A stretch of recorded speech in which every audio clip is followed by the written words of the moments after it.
The criminologist and head of security management at the Tshwane University of Technology, Professor Kholofelo Rakubu.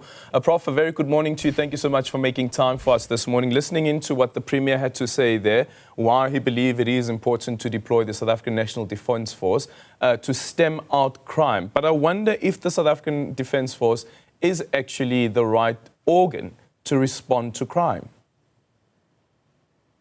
Good morning to the viewers. This is not the first call. This has been done before, and there's evidence that deploying the SNDF or soldiers or army, it's a temporal solution. It's a solution that comes out of frustration.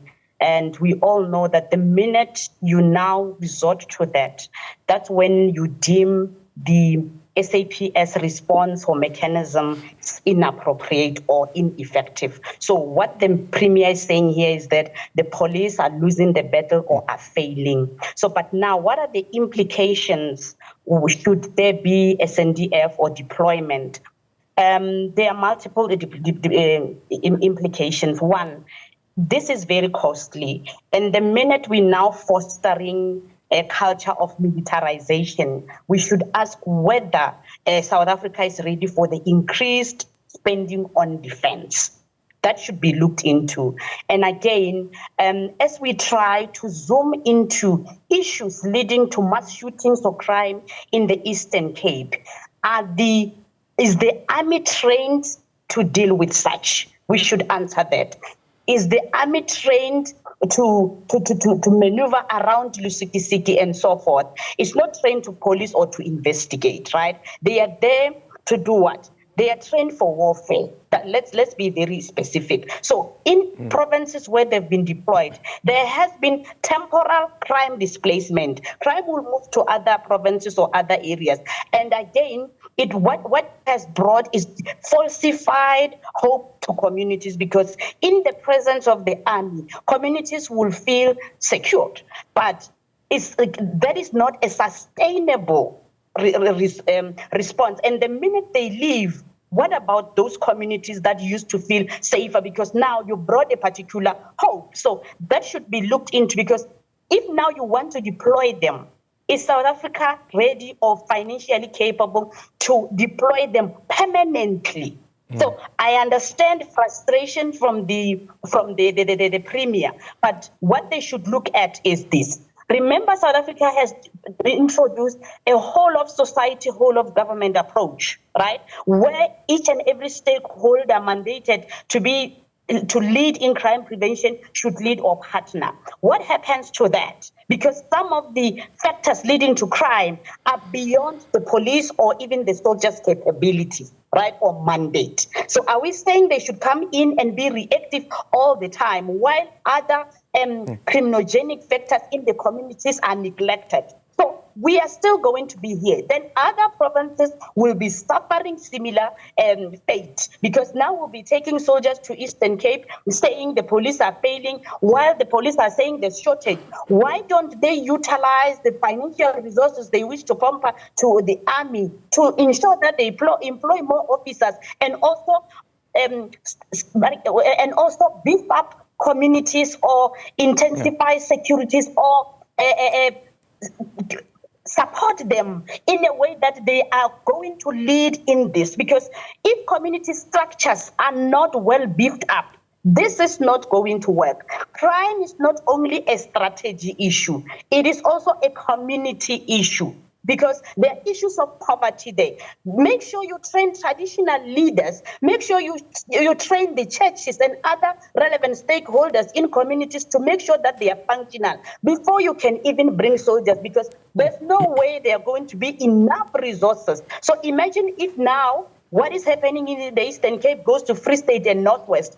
Do we have financial capabilities to respond to all of that? So can we not proceed with selective budgeting, right, and politicize crime response? Let's tap into where we are failing. We understand very well where we are failing. Communities are not involved. Police is not, SAPS is not well structured or well resourced. Intelligence is dysfunctional. Should you bring the SDF, for example, right?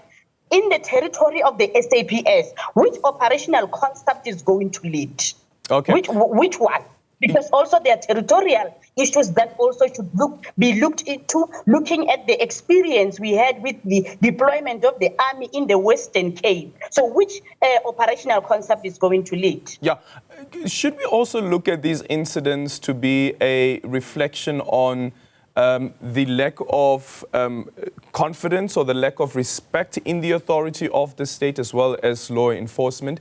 But then on the other end as well, you speak to someone like General Fani Masemula and he'll tell you that after incidents of this nature, the criminals behind the incident will be nabbed. Like, for instance, with the 18 Lusikisiki people, family members who were murdered, there are now criminals that have been arrested. With the 6 CPF members, there's one person who has been arrested. But is that enough of a deterrent to deal with crime?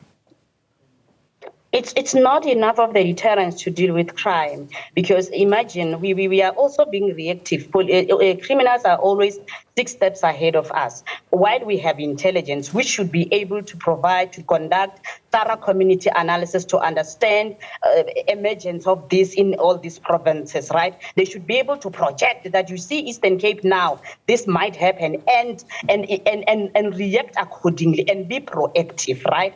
So with all this that is happening, we are neglecting all critical aspects that have collapsed. Where are we failing?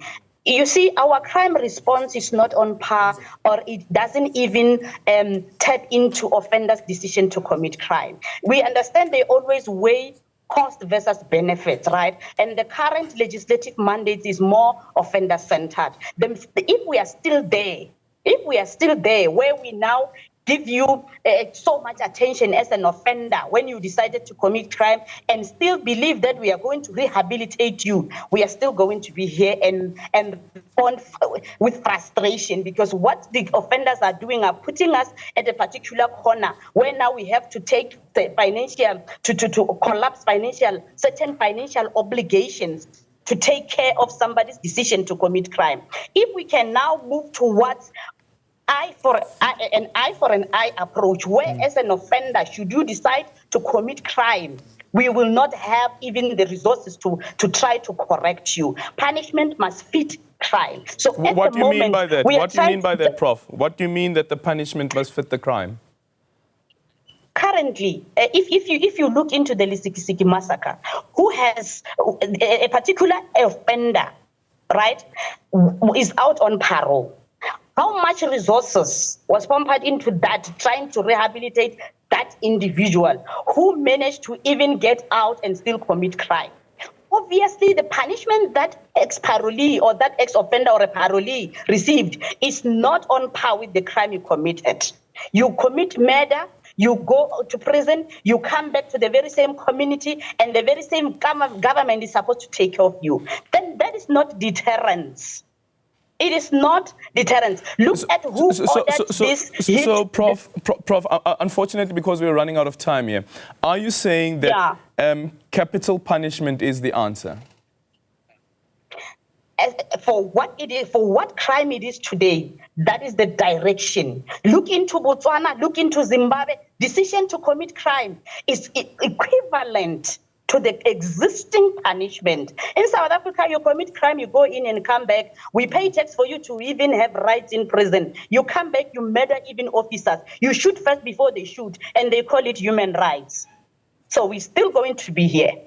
Oh, that's an interesting approach there. The first time that I hear criminologists speak about it like that. But thank you so much, Prof. And I think it opens up another debate once again, because there have been people, including political parties like the IFP, that said that, listen, let's look into this. Should we bring back capital punishment? We know what capital punishment did during the height of apartheid, but during a democratic dispensation, is that the right answer? But thank you so much for your time. Professor Kholofelo Rakubu, who is a criminologist and head of security management at the Tshwane University of Technology.